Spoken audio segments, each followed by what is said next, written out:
from Boston University School of Medicine, his MBA from the University of Washington, and his MPH from Harvard University. So thanks so much for being with us here today, Dr. Williams.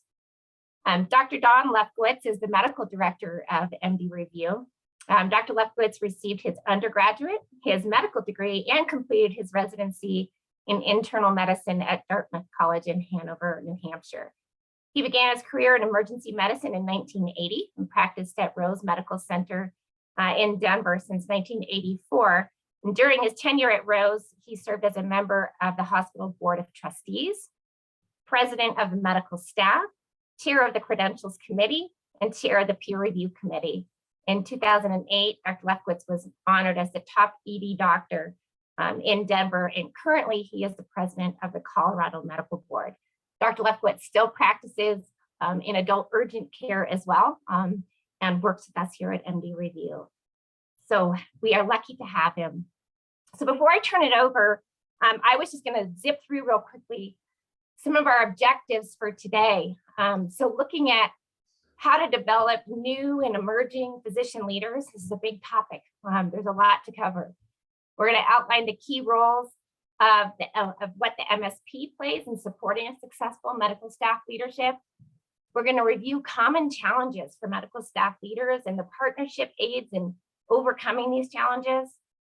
We're going to navigate some of the difference between paid and volunteer leaders. So how do we do that?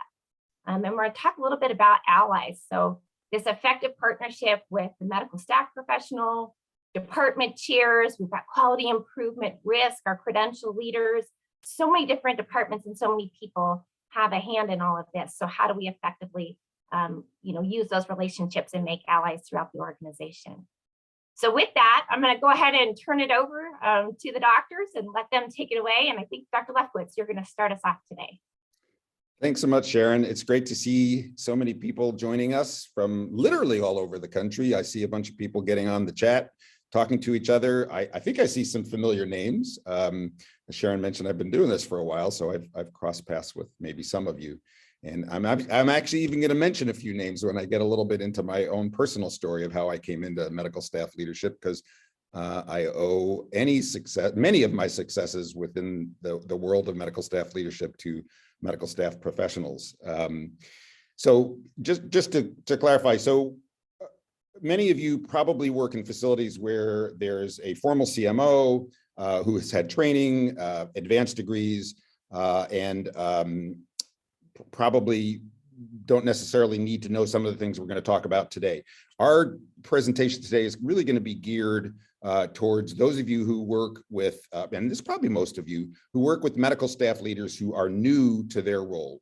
No previous training, no previous experience, find themselves in a position, maybe starting out as a member of a credentials committee or joining medical executive committee, and they really haven't come into that role thinking that they were going to be a medical staff leader. And that really pretty much describes me back in 1980. So I had done 4 years of college, 4 years of medical school, 3 years of residency, and was ready to start taking care of patients. And so I ended up in Denver, and that's what I started doing. During all of that training, there was zero training in leadership. I didn't know about hospital operations. I didn't know about quality and safety. The basics of how to lead a team, coach and develop others, confront problems with colleagues, resolve conflicts. In all those years of education that I had, that topic, none of those topics ever came up, not even for 5 minutes. Now, keep in mind, during training, when you're a medical student, and then you're an intern, and then you're a resident, you are automatically graduated to the next level with the assumption that you know how to lead a team and participate in a team. But that doesn't mean that you actually got any training or necessarily even any feedback in how successfully you could do that. So in 1980, I left New England, where I did all my training, as Sharon mentioned, and I ended up in Colorado. And as oftentimes when you're starting a career in emergency medicine, I took positions everywhere I could find them, and ended up in 1983, coming to Rose Medical Center, which is in central Denver. I jumped in as a full-time ER doc, and I thought that was it. I'm happy, I'm satisfied. This is exactly what I trained for.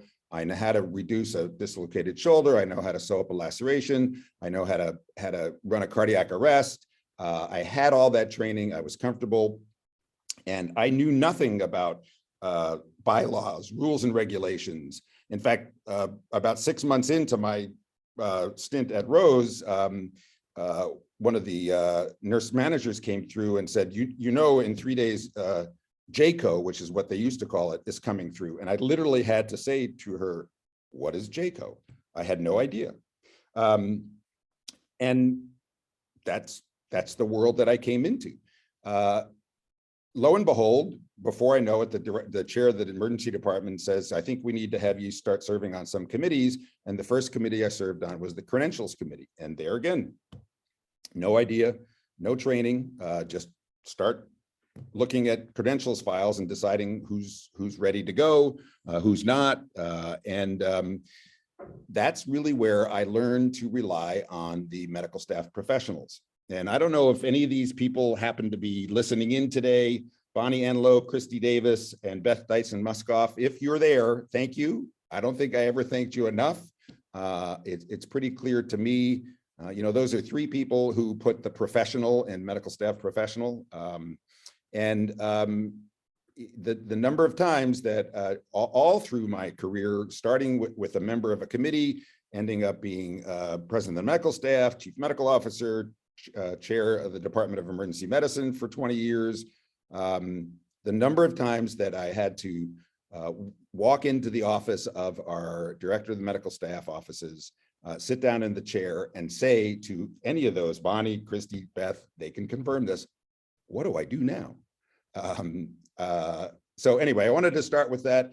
Hopefully by the end of this hour, you'll feel empowered. You'll have some renewed enthusiasm about the critical role that you play, and also have some tips about how to help new medical staff leaders like I was many years ago achieve some success in an environment that's collegial, supportive, and that understands what it's like to come into a situation like that without really the training that they may need to point them in the right direction. So with sort of that as an introduction, your hospital has a new physician leader. What next? I'm going to now turn it over to Herman, and he'll jump right in. So Herman. Thank you. What a great introduction, and really to help us focus on what we're trying to accomplish with today's program. My background is a little different, primarily as a hospital physician executive, but I just want to let folks know we're going to focus more on the physicians who have experiences like Don, who actually are practicing physicians on the medical staff who come into elected leadership. If there are questions about the CMO role or whatnot, we'll take those later. So if you've got those, save those. But we want to focus there. I also want to thank Frances Poncion. I doubt that she's on this call, but Frances and I worked together 5 years.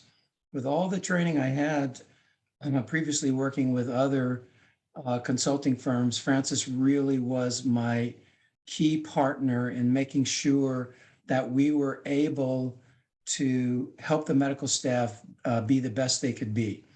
And so I want to start out by telling you the physicians who become leaders, and many of the MSPs already know this, but many of them don't know the medical staff is actually required by Joint Commission. It's required that you have an organized medical staff.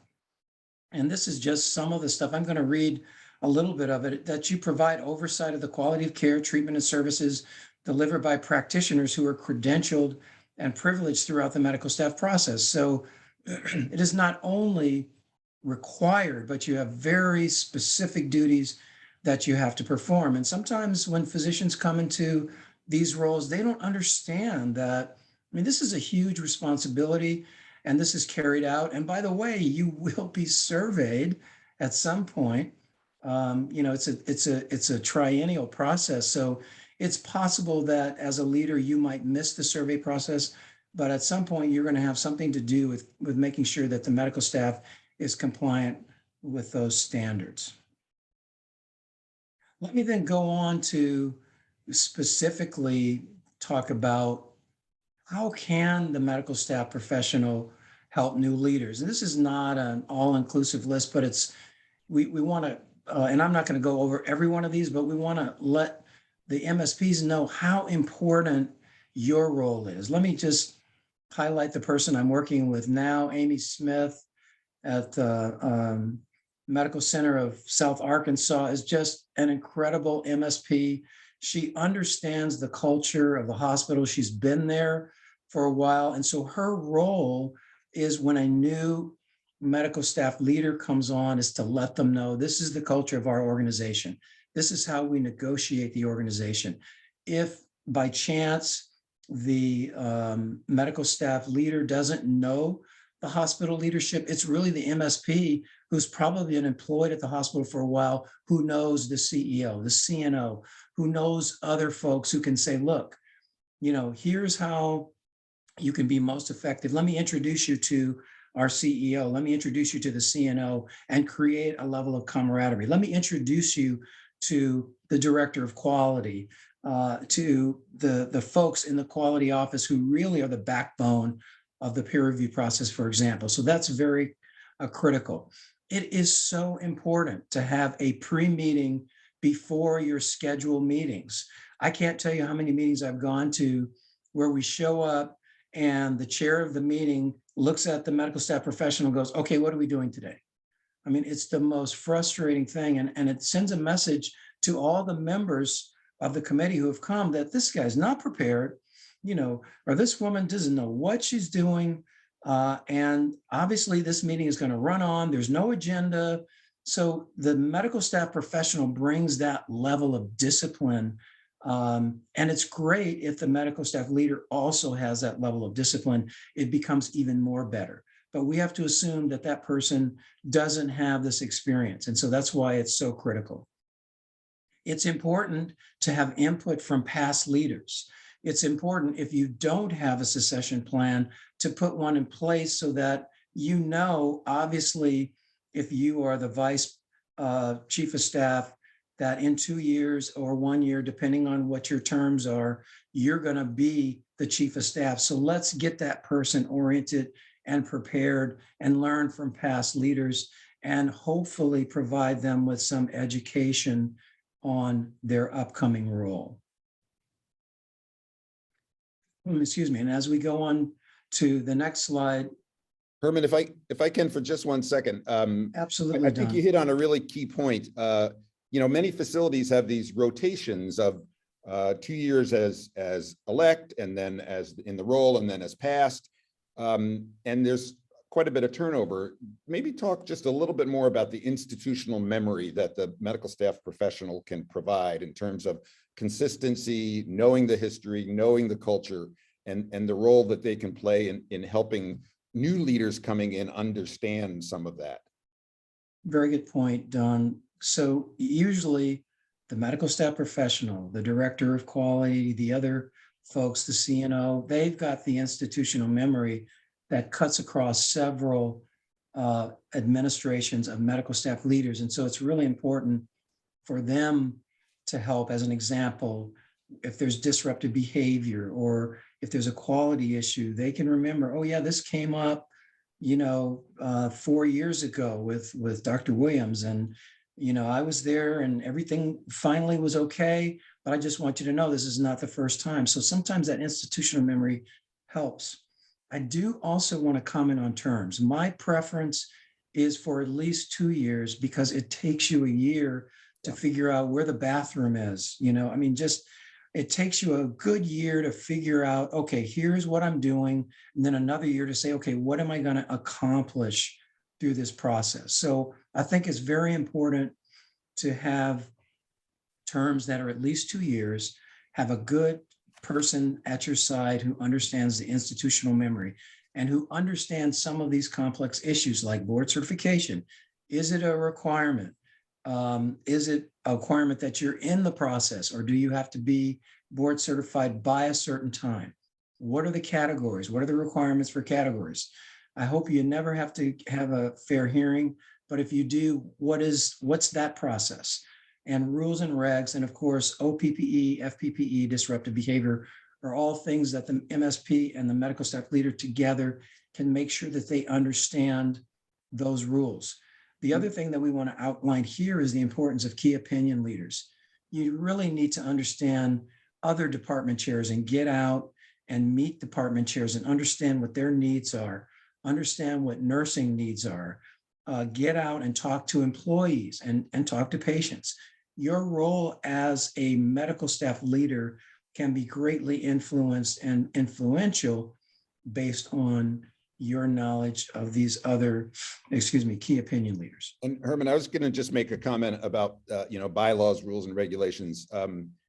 I can guarantee you that especially new physician leaders, but physician leaders who are also clinical and do the physician medical staff leadership thing part-time, they are not going to know their bylaws. They're not going to want to know their bylaws. And if it's like you set up a session, let's go over the bylaws or let's review the bylaws. And most physicians will say, I think I'm going to go help nursing empty bedpans because that's more enjoyable than going over bylaws. Yes, Just it's not a going to happen. pain. Yeah, and I can remember, one of the 3 medical staff professionals that I already gave kudos to, Beth. Things would come up, and I would sort of plop down in her office and sort of scratch my head, and the next thing I know, she's opening this 3-ring binder and opening to a page, and she points to, well, right here in your rules and regulations or policies, it says, and there's my answer. And there was no way I was going to know that, but she sure did, and got me out a lot of trouble. So just wanted to mention that about bylaws. And that's a very good point. The allergic reaction that physicians have when you mention the word bylaws.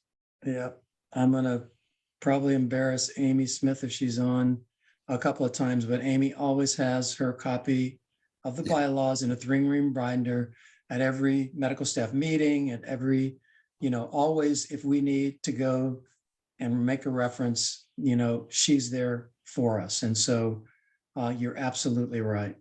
Yep. Now, if we go on to the next slide, I want to just highlight what I think is really not talked about a lot, but I think about this as a leadership moment.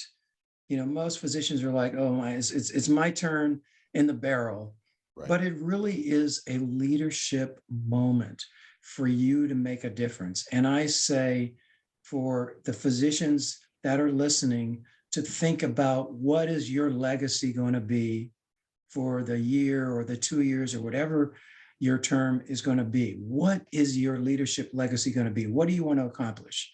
And for the MSP, who is your partner, the MSP should be challenging you with that. Look, what are we going to accomplish in the next 2 years? Is it going to be revised peer review? Is it going to be update our credentialing process? Is it going to be go to core and special privileging? Whatever that is it going to be to have a more collegial relationship with the administration? Let's figure out what that legacy is going to be. And I think that's very critical to the success of a medical staff leader. And I don't, Don, I'm going to turn it back to you. Yeah, thanks, Herman. I think on that slide still, I think that, like you said, physicians, providers new to the role of medical staff leader don't probably come into it thinking this is my opportunity to really make a difference in my facility. And yet, I think as a medical staff professional, particularly with the institutional memory that you bring, you can create that mindset in a new leader to instill in them, this is a unique opportunity you have. What's important to you? It sort of ties into the culture of the facility. If you're at a community hospital and it's where your family members come, it's where your neighbors come, there's an opportunity for you to as a medical staff leader to influence a culture of excellence, a culture of collegiality, a culture where patient care comes first and is put above all else. And sometimes I think if you can instill that sense of pride and sense of opportunity, then the nitty-gritty of doing the medical staff leadership stuff becomes less of a drudge and more of an opportunity.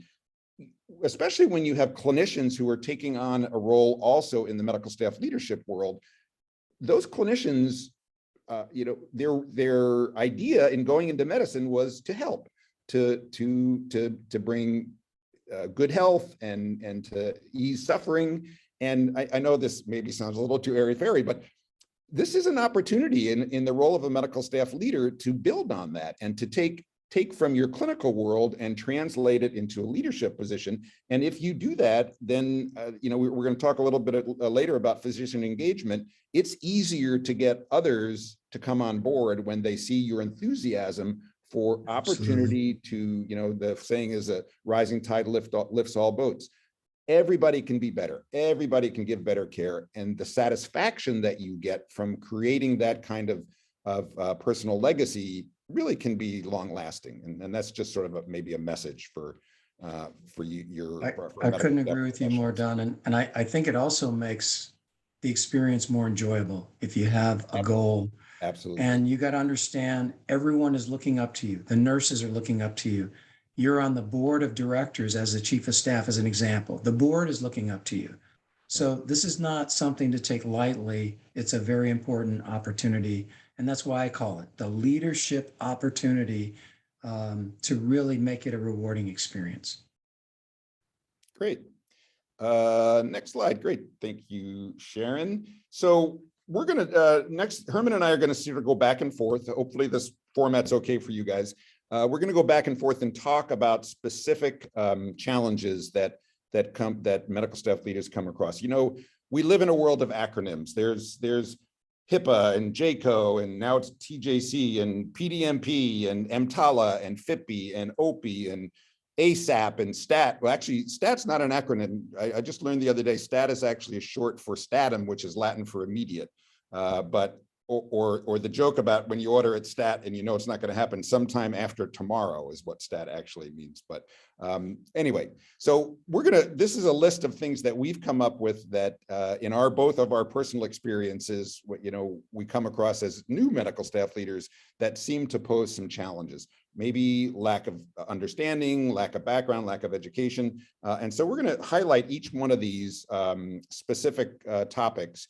And we're going to talk a little bit about each of them. And we're going to hopefully just give you a few bullet point items that you can take away if some of these are not things that you particularly understand all that well, that you can have as guidance for your new medical staff leader if they come in and they're not really sure what each of these means or how to be successful or create an environment for success in these specific arenas. So Sharon, let's go on to the next one. We'll start, and Herman, I'll let you take this one, disruptive behavior and difficult conversations. Sure, and we're going to kind of whip through these because we want to save time for questions, but disruptive behavior, the most important job, the job that takes the most time, but none of us have training in disruptive behavior. I would just say there are a couple of books out there, Crucial Conversations, things like that can be good education for leaders to read. I heard a new one. Everybody's heard herding cats, but a doctor told me the other day it's like herding Jello, and it was just so appropriate because it's so amorphous. It's hard to manage. You've got a medical staff of 100 doctors up to 350, 400, whatever. It is really difficult to manage disruptive behavior, but I say don't reinvent the wheel. There is training out there. There's the Hickson model, which is called the coffee cup model, where disruptive behavior is based on a progressive level of discipline. But you start out with a simple cup of coffee, don't take any notes, and talk with the doctor. And then if that continues, it gets progressively more severe and more restrictive. The other thing I would say is don't confuse disruptive behavior with quality. When I talk about multidisciplinary peer review and the roles of the people at that committee, I tell them take behavior, put it in a separate committee, a behavior committee, where you have the past chief of staff, you have the president of the medical staff, you have a department chair, the CEO, and some people even have the chairman of the board where you have a group of experienced people that can really clamp down on disruptive behavior, but don't tie up your peer review committee with behavior because you'll never get to quality. You know, And then just remember the importance of the paper trail. Yeah, Don. and those are great points, Herman. And I think as a medical staff professional, you have to recognize that you're new to leadership role physicians are going to be averse to having difficult conversations. They are not trained in it. They're going to want somebody else to have that conversation.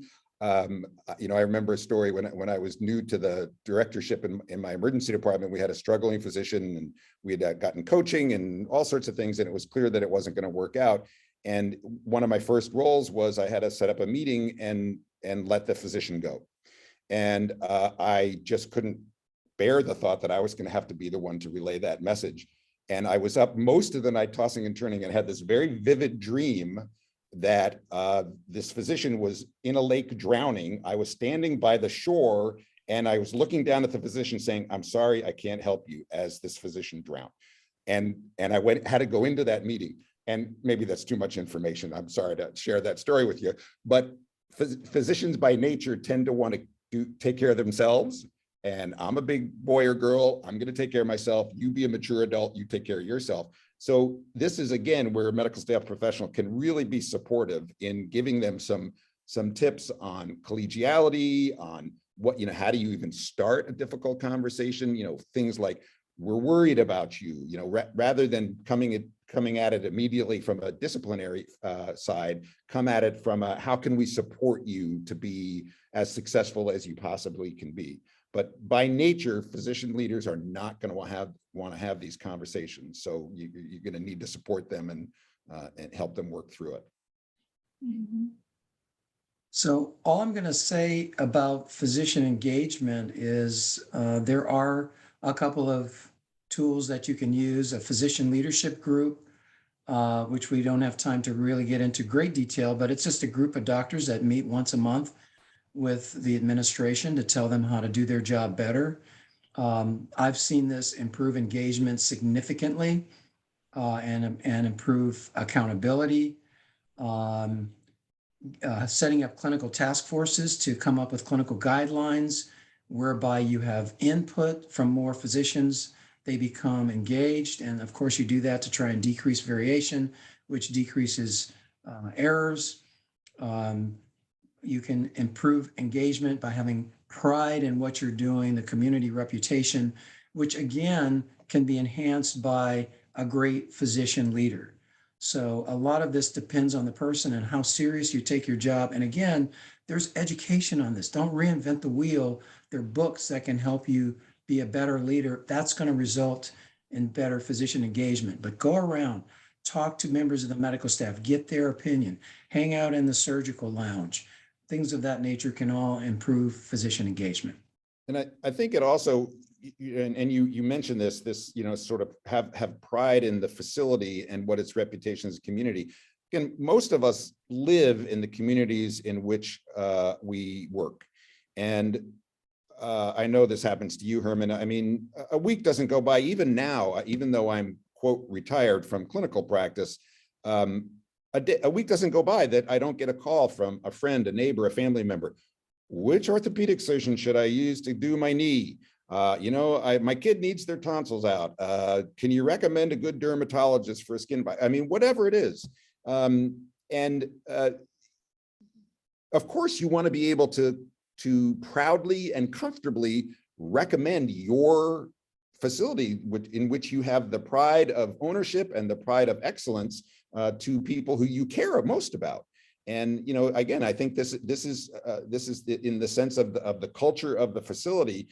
You can help physician leaders get more in terms of physician engagement by sharing that pride and wanting to be part of a team where a culture of excellence is sort of the bottom line. Thanks, Don, for that input. Fair hearings, I hope you never have to go through one. Most people have not, but all I'll say is make sure you have counsel, either in-house or out-house counsel, to guide you, put the burden on the physician and make sure you follow your policies and procedures.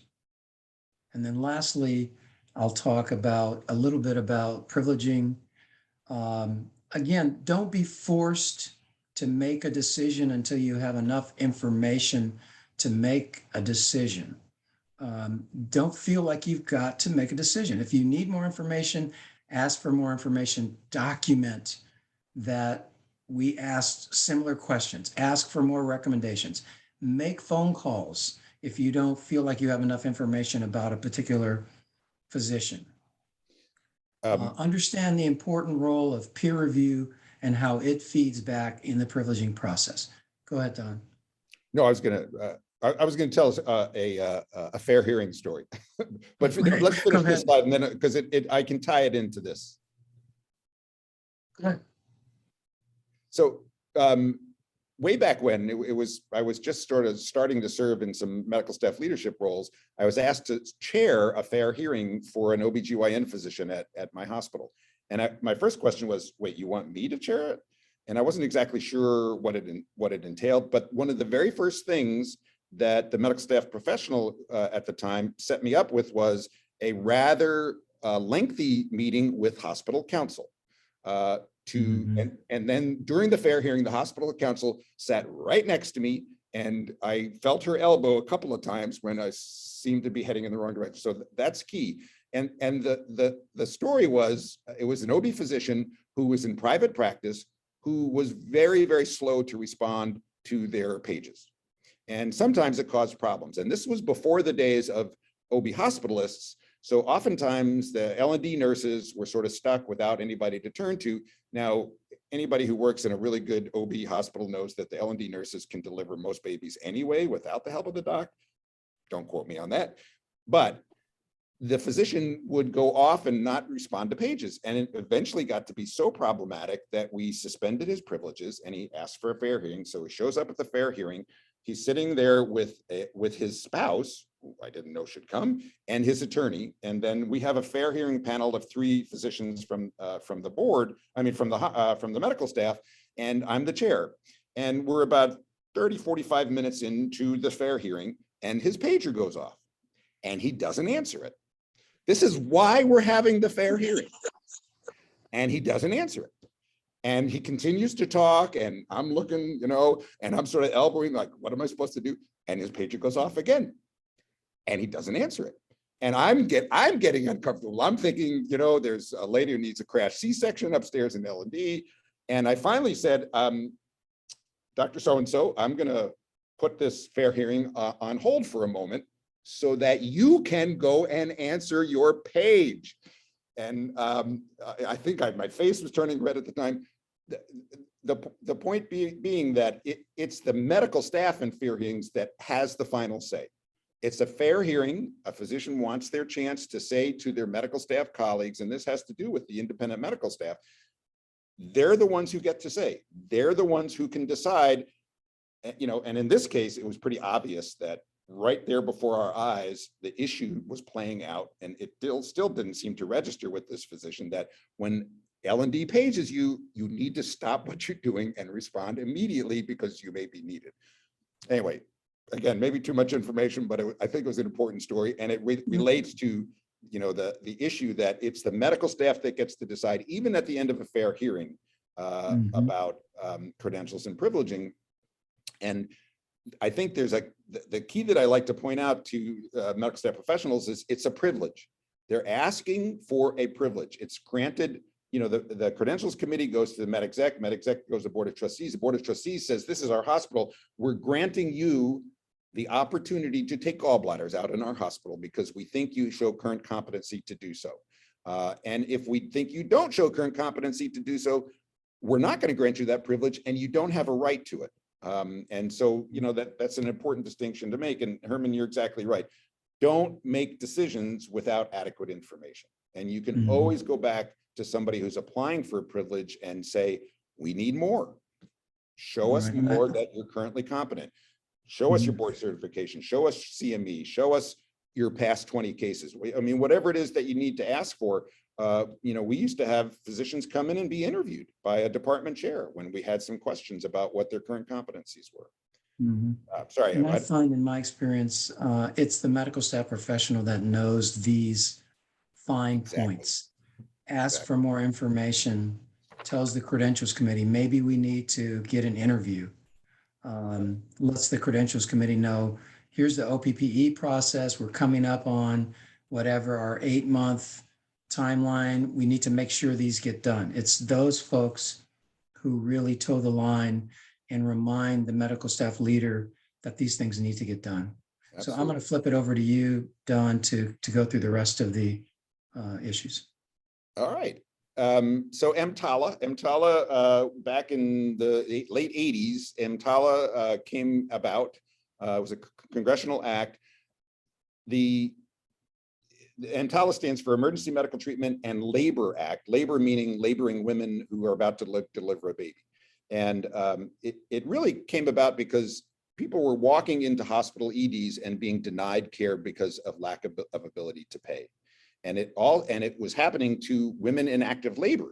And so, the basics of the law says, if you go in to a certified emergency department, then you have to be assessed for an emergency medical condition.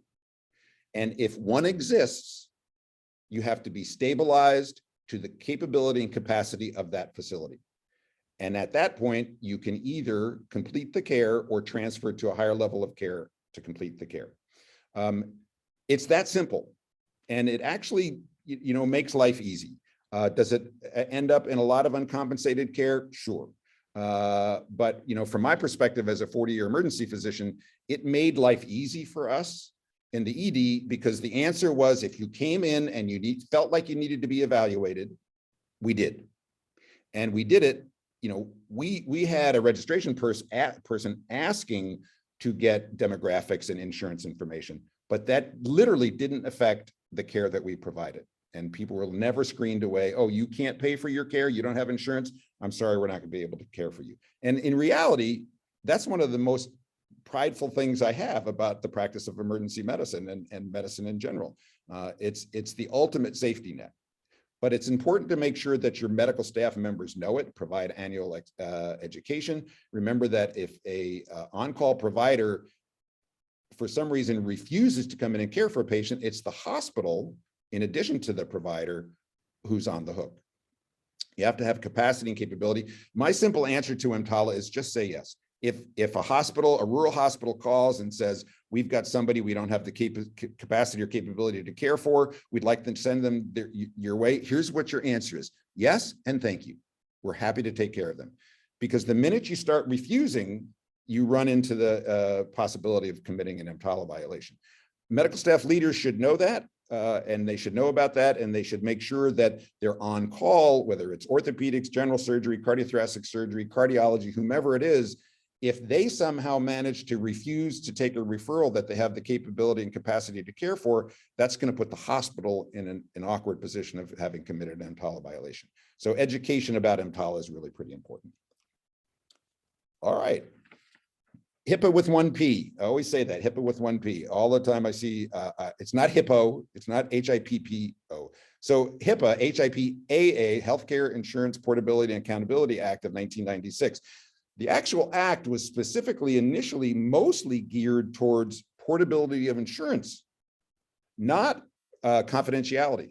As it's turned out, it's a much more important piece of legislation that protects individuals' protected health information.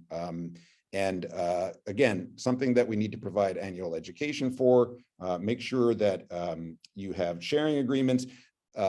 It shouldn't interfere with care. So, one of the initial problems we had when it first came about was all of a sudden, everybody was afraid to say anything about anybody's care or release records.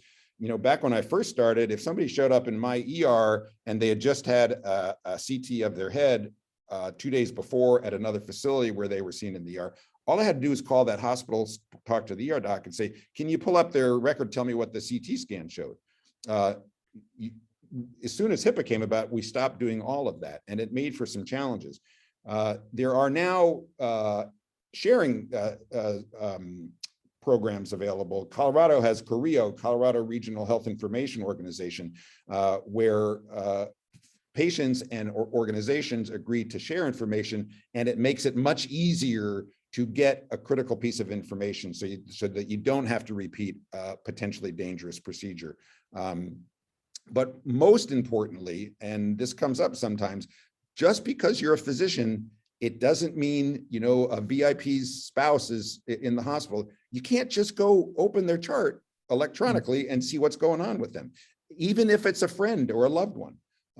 So some important elements for HIPAA, mostly it has to do now, obviously, about confidentiality, and important for your medical staff leaders to know the basics so they don't get into trouble about it. And Dan, let me just highlight what you just mentioned, is that's where we get into trouble. Yeah. Is where people look at another person's record, but it's not a patient of theirs. Both, not just physicians, but other healthcare practitioners. And the MSP is typically that person, again, who has that institutional memory and has been trained in this stuff. And maybe the medical staff leader is or is not, but says, look, we just can't be looking in charts. If we suspect a quality issue, you can make a referral to the peer review department or to the quality department. They can pull a chart, but you can't just go pull a chart yourself for information. And now most systems have a paper trail. So if you do that electronically, it will show that you actually access the chart, and IT gets a list of all the people who access charts. So yeah, we had that come across on the Colorado Medical Board. We had a multi-page complaint from a specific provider about one of their competitors, and it had very specific details about patient care. And there were some concerns raised, although none of them seemed to be particularly egregious. But the entire medical board's only comment, once they read the whole thing, was, where did all this information come from? It was pretty clear that there was some HIPAA violation in the fact that this complainant was able to list all these specific patient care issues and should not have had access to any of them. So we investigated the complainant and gave a dismissal to the person, the provider who the complaint was about. So let's talk something near and dear to my heart. I came to MD Review 5 or 6 years ago, maybe longer, because I actually think peer review's a spectacular way to make our profession better every day that we come to work. And I know you probably work in facilities where getting people to participate in peer review is a challenge. But I'm going to propose to you that if approached the right way, and if you support your medical staff leaders who do peer review in the right way, that you can actually create an environment where everyone wants to participate. It's a learning opportunity. And again, it's part of this culture of excellence. Who doesn't want to be part of a culture of excellence? I mean, what physician wants to get up in the morning, put their scrubs on, show up at their hospital, and know that they're working at a mediocre facility where care is average, where you regularly hear, well, I'd never let my family member go to that doctor. It's not rewarding. It's not satisfying. It's sort of risky.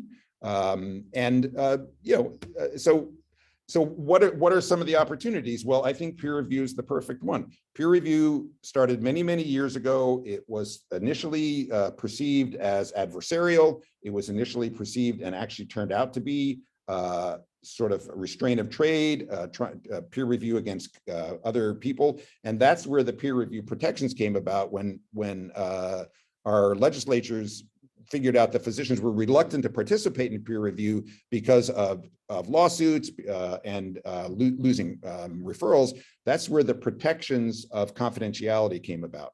And so in the setting of confidentiality, there is the opportunity for really deep dive into the quality of care that's being delivered. But it can be done in an educational and a collegial way. That's the best way to get buy-in. It is confidential. The issues of multidisciplinary versus specialty specific peer review, we do a whole hour on how to get buy-in for peer review, what are the best circumstances, and hopefully maybe, we can get that on the calendar to listen into. But, in my experience, if you approach it as, physicians always want to be the best at what they do. One of the ways to do that is to have an opportunity to share and exchange ideas about quality of care, about how to provide good care with colleagues. And if you can do that, especially if you can do that in a setting where you're not worried about malpractice, plaintiff's attorneys and malpractice suits, but you're doing it in an environment where you can actually look at the care, talk about opportunities for improvement, talk about latest, best demonstrated practice and things like that. I think if you can create that environment, you can make peer review something that is embraced by the medical staff. Herman, the multidisciplinary versus specialty specific peer review, what are your thoughts on that? Well, I think especially in smaller community hospitals, when you're doing specialty specific or department specific peer review, it's very hard to be objective. It's either a competitor or it's a group member. What I find with multi-specialty peer review, because many people know that, most of the things that come up with peer review are just general medical principles. It doesn't have to even be specialty specific. We do specialty specific to reassure doctors that, somebody who knows something about what you do is going to be evaluating your record. But sometimes it's things, it falls out as an orthopedic case, but really it was someone failed to put the anticoagulant post-op, or, things that are just related to general medicine. So multi-specialty peer review gives an opportunity for more objective peer review and more collegial approach to issues that occur, instead of someone from your specialty honing and beating down on you. Okay. Well, I think we're coming up on time. So Herman, just go over some key takeaways and then we'll try to leave a little bit of time for questions. Look, first of all, this whole thing is about empowering each other. And, I don't want to take anything away from the physician leader, but the MSP is the backbone of this relationship, because they're the one who are employed and really understand the culture and understand the leaders and the organization. And for me, that was the most important person. Of course, the physician brings the leadership to the table, and the more motivated you are, the better. And just remind each other of the critical role you play. We don't tell our medical staff professionals enough how valuable they are. Go ahead, Don, you want to take the next one? Yeah. About teams. Right. So how do you, you have a leadership role in your office that sometimes you don't recognize. I think, even if I think about geographically where most medical staff offices are stuck, they're sometimes in the basement, sometimes in the way back offices. It's hard for the public to even know that you exist. But you're part of an overall team of team members. You do have a critical role. You should make sure that your medical staff leaders know that you're there for them, and support them in the ways that physicians are sometimes reluctant to accept advice, but trust me, when they're in a scenario where they don't know what they don't know, they're open to ideas, open to suggestions, and that's your opportunity, really. We'll just take one more. I would just say, remember that you have a toolkit of leadership styles. There's dictatorship, there's compassionate leader, there's empowerment, there's not one leadership style that works all the time. There's a time when you have to be firm and this is the rule and that's it. There's a time when you have to say there's patient safety threatened and we're going to have to suspend you. And there's a time when you say, look, let's all sit down and talk about this. This is not a physician issue. This is a system issue. So remember, you have a multitude of leadership styles to call upon.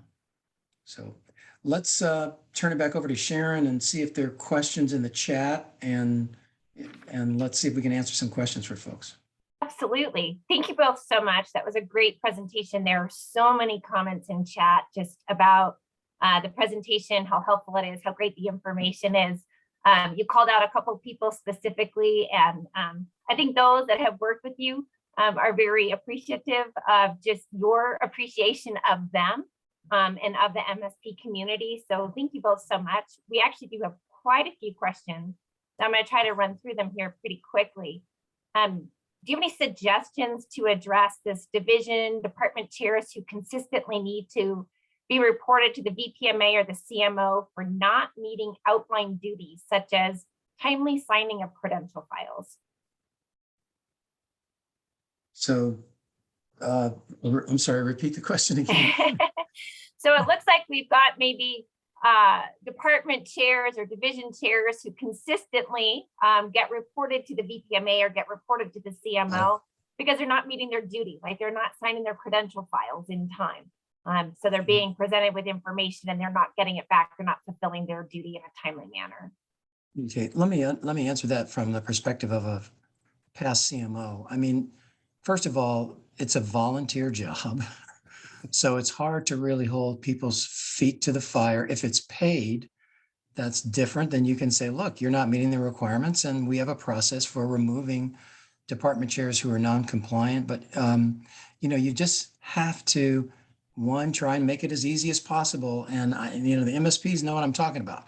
I mean, we go to their office, we go to their home, we run charts over, whatever we have to do to make it as easy as possible. But at some point, if you cannot meet the requirements of the job, especially a department chair, you can just, hand it over to someone else. But it shouldn't get to the point where you've got to unseat someone. It's so egregious and non-collegial. I just think, again, people don't understand the requirements. If you're going to be a department chair, that means you've got to do OPPE for everyone in your department. That means you've got to sign credentials forms. That means you got to review files. And if you can't do that in a timely fashion, then maybe you're the wrong person. I don't know, Don, if you have anything to add to that. Well, and to support the role so that they do take the responsibility seriously, being a department chair at a facility should be an honor. And if you can help create that with special, titles and talk about it publicly. And I'm the chair of cardiology at my facility. That should come with some pride and support. And by doing that, then maybe they'll take their roles more seriously. And Herman mentioned it also helps for there to be a little bit of a stipend. If you need 5 hours a month, you're not going to get rich. You're not going to send your kids to college on it, but it's a small stipend that at least shows our appreciation for the time that you put into it. Yeah. Here's another one just about behavioral issues, and should behavioral issues be included in OPPE and FPPE? And before you guys even jump into the answer, I did notice in the chat, there's a lot of back and forth about how facilities are managing behavioral issues, and there's a separate committee. And I know, Dr. Williams, you had talked about, keep it out of really peer review because it has to be addressed separately. Otherwise, you're consumed with that and you don't get to the quality issues. But should it be included in OP and FIPI? So yes, I think in both FPPE and OPPE, if we use especially the I think it's the ACGME 6 dimensions. One of them is, I believe, is professionalism. So yes, exactly. But when we talk about disruptive behavior, that's something that it's an incident that's egregious in and of itself, and kind of hopefully you don't pick that up in OPPE or FPPE. Hopefully that's being reported somewhere else. But certainly the OPPE will tell you in the last 8 months, here's the number of times you've had a disruptive behavior issue, or FPP at the time of initial appointment or initial appointment. It should be noted at that time as well. And Sharon, I would also add to make effective use of your code of conduct. It needs to be re-signed every 2 years at reapplication. It needs to be separated from the whole file. The signed code of conduct, a copy of it needs to be sent electronically back to each provider so they have a copy of it. And your medical staff leaders need to refer to it. When there begins to be a behavioral issue, the first collegial meeting, it can be collegial, it can be supportive. Are you doing okay? You seem to be struggling, you're under stress, you appear frustrated. And I want to remind you, when you applied and were granted privileges, you signed this code of conduct saying that this is how you would behave. and you're not. So what are we going to do about that? Yeah. And I think this sort of ties into another question that we have in here that just talks about this hybrid situation, right? When we see both disruptive behavior and a quality of care issue, because sometimes we do see where the disruptive behavior now starts to impact the quality of care that's being provided as well. And so I think, again, that code of conduct is something that could be brought forward even in those situations. But I don't know if you have anything more to add for anybody that's dealing with that hybrid situation. Yeah, for sure. Patient safety always comes first. Positive outcomes always come first. And if you can feed back to a provider that disruptive behavior or lack of collegiality is affecting patient safety, it just raises it to a whole nother level. So Perfect. definitely. Here's another great one I'd love for just to hear, because you both have a totally different perspective on this. What do you do when your medical staff leader has absolutely no trust in the C-suite? One of you has C-suite experience and one of you has, volunteer medical staff leader experience. So I'd love to hear any thoughts you have on that. I'm glad I'll let you lead off. Yeah, it's a challenge. And, when you're in a medical staff leadership role, if you're a full-time CMO and your entire salary is being paid by the C-suite, it's a fine line that you have to walk between your allegiance to the medical staff and the fact that you're an employee of the hospital and the C-suite. When you're a volunteer medical staff leader, or perhaps you're getting a stipend from medical staff dues, it's a little bit different. Overall, the issue has to be that you're an independent medical staff and you're the leader of that independent medical staff. And it's the medical staff who's responsible for competency of the providers to whom privileges are granted, not the CEO. And I just keep coming back to what's relevant. What's relevant is your role in making sure your medical staff looks at patient care from a perspective of current competency and excellence, and assures that that's what's happening. And the CEO can argue about whether you need another robotic machine or whether the ED needs to be remodeled and those things. And you should represent patient interests and your medical staff interests in those discussions, but your role is regarding patient safety. Mm-hmm.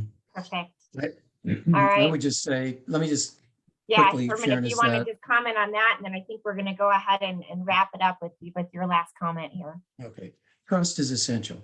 Okay, I've always told CMOs that I've coached is that if you don't have trust in the medical staff, you might as well pack your bags and go home. So you've got to work on trust. And I believe trust is just explaining your position and saying, I just want to be fair. But as a CMO, I'm the physician who represents the medical staff in the executive suite. So they've got to trust me to deliver the appropriate message to them. One of the things, again, we use is these physician leadership groups allow these issues to be brought to the forefront, and the administration has to respond. And that's why I am such a big proponent of using those when there is a lack of trust. But you've got to have trust between the C-suite and physicians. Great, thank you so much. We're just after the top of the hour, so we're going to go ahead and wrap it up. I know there's some questions we didn't get to. We'll try to get to those and do a follow-up email and address some of those questions that we didn't get to. But again, thank you everyone for attending, and thank you, Dr. Lefkowitz, and thank you, Dr. Williams. I can't tell you how many comments there are in the chat just about how many people really enjoyed the presentation today. Again, just a reminder to everybody, your CE certificates will come out. Those will be coming directly from the Hardenbergh group, and you'll be getting those within the next 48 hours. And again, we'll send a quick survey. So if you could let us know what you think in that survey, that would be great. And we'd love to be able to bring more presentations to you all. So thanks again, and hope you all have a great day.